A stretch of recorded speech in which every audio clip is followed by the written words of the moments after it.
Então vamos lá? Esse é o Giro da Bolsa, um programa aqui semanal onde eu trago todas as notícias da semana, tudo compiladinho em um único programa. Estamos aqui chegando na reta final mesmo, né, do ano, então a Bolsa costuma ficar mais emocionante nessa época do ano. Na maioria dos anos, dezembro foi um mês positivo, sabia? Se a gente pegar uma janela aí dos últimos 20 anos, né? Só que aconteceu ali uma sequência, acho de 3, 4 anos ali, não uma sequência, né, pulando alguns anos aí que acabaram fechando no negativo, mas costuma ser um mês mais positivo. Interessante que ao mesmo tempo que é um mês que costuma historicamente ser mais positivo, também é um mês de grandes saques, né? A galera acaba ali sacando um pouco de dinheiro para fazer alguma coisa, né? Para poder gastar ali mais um pouquinho. Até fiz um vídeo sobre isso, se você quiser dar uma olhada aqui em cima. Mas a gente vai falar aqui de alguns resultados, né? Já encerrou a temporada de resultados, a gente vai trazer aqui para vocês algumas informações importantes. Primeira coisa, né? Sardinha Raiz já vem na confiança. Eu espero que esse vídeo tenha saído a tempo do seu almoço. Estou gravando agora já na sexta-noite para evitar soltar com atraso. Estava atrasando o almoço do pessoal. Tem gente que só almoça assistindo o Giro da Bolsa. Nunca entendi a relação. Eu não quero almoçar sabendo de mercado financeiro no domingo de jeito nenhum. Mas vocês são tudo viciados, né?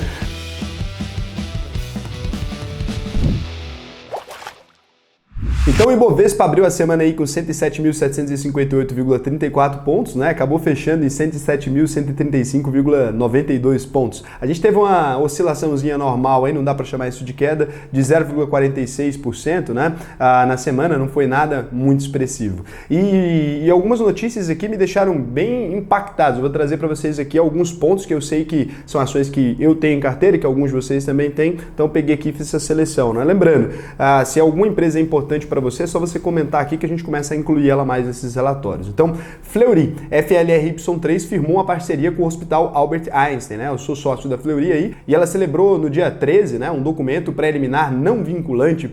Olha o jeito que os caras escrevem, né? Parece que o mercado financeiro até hoje não aprendeu que tá cheio de investidor agora. Vocês têm que começar a explicar as coisas. Um documento preliminar não vinculante para regular as bases de uma criação de uma nova sociedade em parceria com a Sociedade Beneficente Israelita Brasileira, o Hospital Albert Einstein. Né? O que significa? Uma intenção de fazer uma parceria, de fazer uma sociedade, de fundar uma joint venture, né? Segundo o comunicado, o objeto é o principal desenvolvimento de soluções integradas na área genômica, realização de pesquisa e desenvolvimento de processos e de serviços para atender diretamente aí o consumidor interessado em realizar a gestão preventiva de sua saúde a partir de testes genômicos. Gênesis, não sei se vocês sabem como é que funciona. Esse teste ali, ele identifica sua predisposição a ter alguma doença, ele identifica várias coisas, um teste de genoma muito mais completo. É uma área muito interessante que tem expandido bastante. A Fleury sempre foi ali o laboratório que mais investiu em pesquisa e tecnologia, continua sendo, está sempre na vanguarda desse tipo de coisa, e o Hospital Albert Einstein é referência, né, em qualidade no Brasil inteiro, né? Além disso, faz parte aí dessa ideia, né, estudar e disponibilizar tecnologia para o setor de saúde no país. O Fleury tem participação majoritária e controle da Gênesis, a empresa que vai ser fundada, e sua criação reforça a estratégia de aceleração de crescimento da empresa. A parceria já nasce a partir das operações atuais da Fleury e do Hospital Albert Einstein, e com o maior portfólio de produtos de genômica do país, com mais de 300 testes diferentes aí. Então, a Fleury teve uma quedinha na semana, 3,65%, fechando a R$ 18,49. Ela já vinha caindo antes, não tem relação com essa notícia que é positiva.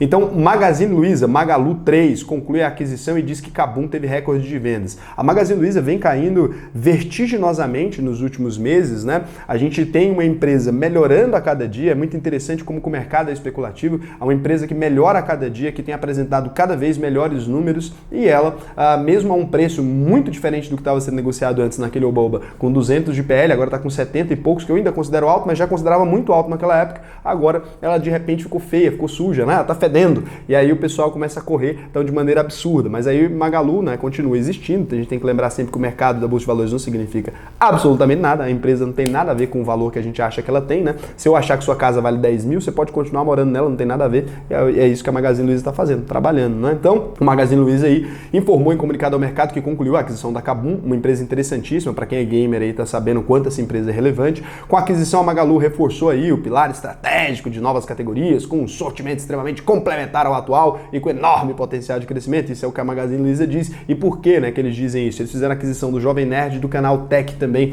um tempo atrás. Então eles têm agora o próprio grupo de mídia ali para divulgar as próprias empresas e entrar numa empresa que já era famosa nesse setor. Então realmente foi interessante. O Luiza Labs tem trabalhado bastante ali para a Magazine Luiza se tornar cada vez mais uma empresa de tecnologia e não necessariamente de varejo. Então, por hora, a varejista, né, destaca que no último mês de novembro a Kabum bateu o recorde de vendas mensais, alcançando 530 milhões de reais e crescendo 48% em relação ao ano anterior. Vale lembrar que esse faturamento gigantesco, recorde de vendas, tem muito a ver também, né, que esse aqui não está muito claro, tem muito a ver também com o aumento gigantesco do preço desse tipo de coisa, né? A gente viu um aumento generalizado tanto por conta do Bitcoin, são múltiplas características de que os equipamentos eletrônicos têm subido de preço. Então o aumento de preço, cara, foi praticamente desse tamanho também. A gente tem uma queda do real em relação ao dólar gigantesca, soma com essa falta de periférico, falta de tudo no mercado. Então, obviamente, o preço está muito alto. Pode ser que em volume eles nem tenham vendido tanto a mais assim, mas que o preço realmente está esticado. Então a receita bruta da Kabum aí alcançou 3,75 bilhões nos últimos 12 meses, até novembro de 2021. No acumulado do ano, as vendas cresceram 34% em relação ao mesmo período do ano anterior e 220% no acumulado dos últimos 2 anos. Esse sim é um número que vale mais a pena a gente mencionar, né? Então a Magazine Luiza anunciou a compra da Kabum em julho, consistindo na maior aquisição da história da empresa por 1 bilhão em recursos financeiros, além de 75 milhões de ações ordinárias na data de fechamento da operação e de um bônus de subscrição de até 50 milhões de ações ordinárias recebíveis, exercíveis ali até 31 de janeiro de 2024. Isso é normal, né? A empresa paga uma parte em dinheiro, uma parte em novas ações ali que podem ser executadas, que a empresa que foi adquirida pode executar ali e que pode exercer, né? Então a empresa acaba ganhando até uma cadeira cativa e é bom também trazer esse reforço dos fundadores da Kabum. Não sei se são membros de conselho hoje, se for, é uma ideia interessante, muito bacana. Magazine Luiza então dando um fôlego aí na queda, subiu 5,02%, empresa que eu acho interessantíssima, não tenho em carteira, mas continua agora, né, que ela tá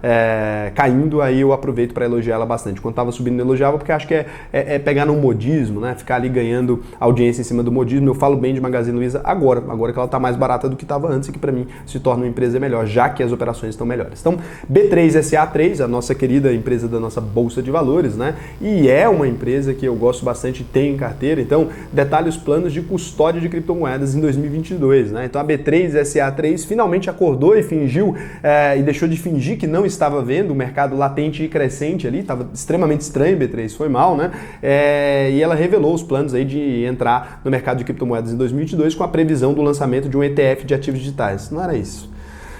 Durante a apresentação, a Bolsa citou alguns produtos que pode adotar como estratégia de Crypto as a Service, né? Custódia e DVP, acesso à liquidez, ganhos de eficiência de capital e tokenização de ativos. Olha, acesso à liquidez, ganho de eficiência de capital e tokenização, cara, vocês vão conseguir. Esse papo de custódia de cripto, quem é que vai querer pegar um sistema descentralizado e custodiar na B3? Pelo amor de Deus, me ajuda. Isso aí vocês nem deviam falar isso pro mercado, porque, assim, não pega bem, tá? Ninguém vai pegar suas cripto ali, que você pode manter você mesmo como sendo seu próprio banco, e vai custodiar dentro da empresa. A não ser que vocês estejam esperando, né, um mercado, porque agora tem tokenização de outras coisas, tem tokenização de próprios títulos do governo, talvez vocês queiram fazer isso. Aí faz sentido. Agora, se estiver falando de custódia mesmo de cripto livre, putz, não vai fazer muito sentido, né? Então, nesse último tópico aí, por exemplo, a B3 estabeleceu como meta facilitar a digitalização de ativos. Perfeito, vocês deviam fazer isso inclusive com a bolsa inteira, né? Digitalizar e tokenizar.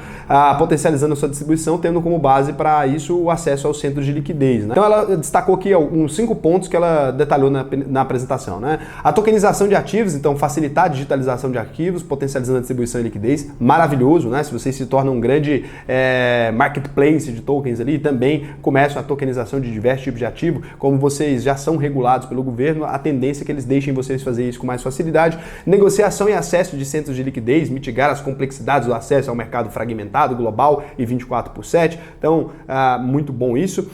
Custódia de ativos digitais, fornecer custódia confiável, portanto, finality das transações em blockchain. Facilitação de balcão, né, dar mais segurança e eficiência na movimentação e no DVP de ativos digitais. Né? ganhos de eficiência de capital, mitigar a natureza pré-funded das operações e Crypto as a Service, facilitar para os clientes a exploração do mercado de cripto com baixo atrito. Então, além desses pontos, a B3 aí falou ainda que estuda lançar um ETF próprio de cripto, mas que ainda está estudando qual índice irá replicar no produto. O Brasil foi pioneiro na aprovação e lançamento dos ETFs de cripto e hoje possui 5 opções para investidores, sendo 3 da Hashdex e 2 da QR Capital. Ainda falando sobre a B3, né, a Receita Federal cobrou aí 500 milhões de reais da B3SA3, por não pagar IR na fusão com a CETIP, né? Então a B3 informou que recebeu um auto de infração da Receita Federal no valor de 500 milhões de reais. A multa inclui juros, é referente ao imposto de renda e ganho de capital que foi apurado para os acionistas estrangeiros da CETIP, que foi comprado em 2017. Em comunicado, a B3 reafirmou a posição de seus consultores tributários externos de que inexiste ganho de capital tributável em operações de incorporação de ações e apresentará impugnação ao referido auto de infração dentro do prazo regulamentar. Bom, todo mundo fazendo o trabalho, né? A Receita Federal fazendo o trabalho dela, que é cobrar imposto, a B3 fazendo o trabalho dela, que é tentar pagar um imposto desnecessário, e todo mundo certo. Então, 1,61% de queda, R$ 12,23. Inclusive, tem um pessoal que trabalha, é esse pessoal que é auditor da Receita, né? Pena que seja um trabalho ingrato, né? Viver de cobrar imposto dos outros, mas eu sei que o pessoal trabalha bastante. Conheço vários auditores aí e sei o tanto que é difícil passar no concurso, tá? Então, fazer o quê, né? Alguém tem que fazer esse trabalho. Banco do Brasil, BBAS3, né? Entra para o metaverso e lança experiência no GTA. É interessante, né? O Banco do Brasil é um banco que às vezes, assim, tá ali, todo mundo se digitalizando, fazendo umas coisas, ele não tá nada. Do nada ele vem com o metaverso, né? O Banco do Brasil é muito interessante. Então o Banco do Brasil anunciou na segunda-feira, dia 13, que está entrando para a onda do metaverso, lançando uma nova experiência virtual aí que poderá se relacionar com o mundo real. A operação ocorreu na cidade virtual do Complexo, servidor de roleplay no jogo GTA. Segundo a empresa, no jogo o jogador poderá abrir contas e receber benefícios para o seu personagem. Além disso, será possível trabalhar como abastecedor de caixa eletrônico com a responsabilidade de trabalhar com remessas de valores, inclusive dirigindo carro forte como na vida real. No Complexo, os usuários poderão aí interagir com a sede do Banco do Brasil, igual a que existe em Brasília, além de um tour virtual pelo prédio histórico que abriga o Centro Cultural do Banco do Brasil no Rio de Janeiro, né? O CCBRJ. CCBBRJ, né? Com a possibilidade de acompanhar a exposição Egito Antigo. O BB ainda disse que sua carreta gamer, a Gamebox, que tem rodado o Brasil, também irá aparecer dentro do mundo virtual, além de ações da gestora BBTVM, né? Então, fechou aí com queda de 6,69% a R$ 30,17. Só no mundo real, no metaverso, está bombando.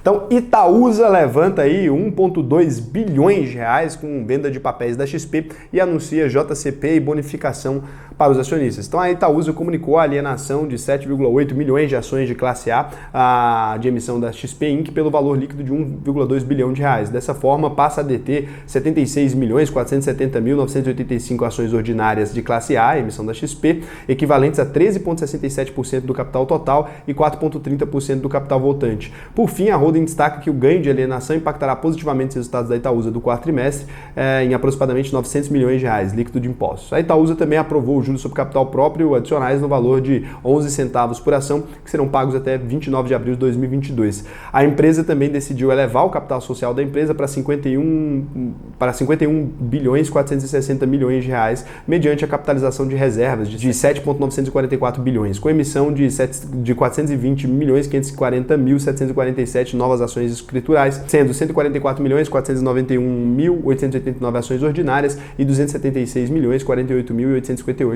ações preferenciais, que serão atribuídas gratuitamente aí aos acionistas a título de bonificação na proporção de 5 novas ações para cada 100 ações de Itaúsa. Ixi, eu vou ganhar ação pra caramba, hein? Da mesma espécie que possuírem na posição acionária no final do dia 20 de dezembro, né? Então, uma quedinha aí de 1,60%, fechando a R$ 9,54. Cara, interessantíssimo, né? Os números da Itaúsa, vem apresentando um número muito legal, mas honestamente, né, eu não devo entender tão bem disso quanto o corpo da Itaúsa ali de controle, mas eu não gostaria que estivessem vendendo ações da XP, né? Eu não acredito que esteja no ponto de venda XP, né? Mesmo sendo minha concorrente a XP, é muito gigante, né? Inclusive, eu não faço nem cócegas na vida deles, mas eu tenho minha plataforma, somos concorrentes, né? Eu encaro assim você, XP. Mas eu não acho que está no ponto de venda XP, cara, uma empresa que está crescendo a passos largos, né? Então, Eneva3 firma acordo aí para incorporar a Focus Energia, que é a POWER3, né? Então, a Eneva3 e a Focus Energia, POWER3, anunciaram nessa quarta-feira, no dia 15,